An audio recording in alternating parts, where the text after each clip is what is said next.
নিয়োগে অনিয়ম প্রমাণের পরও এলজিইডি 257 প্রকৌশলীকে দেয়া হচ্ছে পদোন্নতি।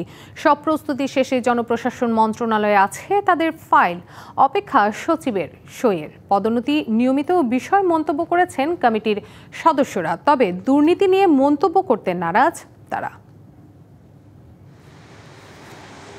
শেখ হাসিনা সরকারের সময় জনপ্রশাসন মন্ত্রণালয় ও সরকারের অর্থ বিভাগ সহ গুরুত্বপূর্ণ দপ্তরের কোনো মতামত ছাড়াই 257 জন প্রকৌশলীকে এলজিইডির প্রকল্প থেকে রাজস্ব খাতে পদোন্নতি সহ পদায়ন দেওয়া হয়।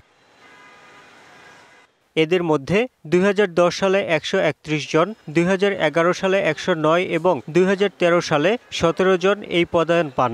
তাদের অনেকেই এলজিইডির গুরুত্বপূর্ণ পদে আছেন।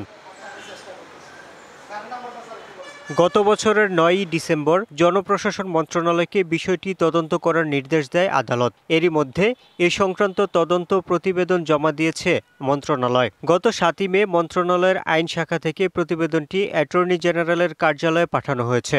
শিয়া বাটার ও ভিটামিনে সমৃদ্ধ লিলি বিউটি সোপ, তারুণ্যময় উজ্জ্বল ত্বকের জন্য।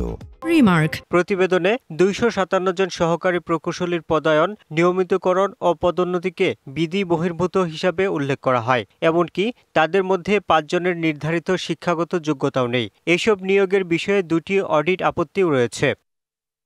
কিন্তু রহস্যজনক কারণে তাদের শাস্তি না দিয়ে উল্টো পদোন্নতি দেওয়া হচ্ছে। এটা একটা চলমান প্রসেস। এটাতে আমি একজন সদস্য, হয়তো সেই মিটিং এর সভাপতি তিনি বলতে পারবেন। এটাতে তো আমার মন্তব্য করার কিছু নেই। কমিটির সভাপতিকে আপনারা এটার জন্য জানতে চাইবেন। বিশ্লেষকরা বলছেন বিষয়টি কোনোভাবেই বৈধ নয়।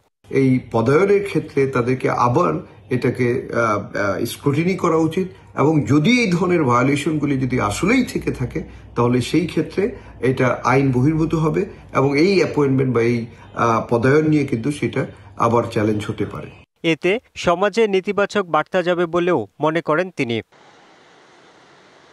Yusuf Rana, DBC news, Dhaka.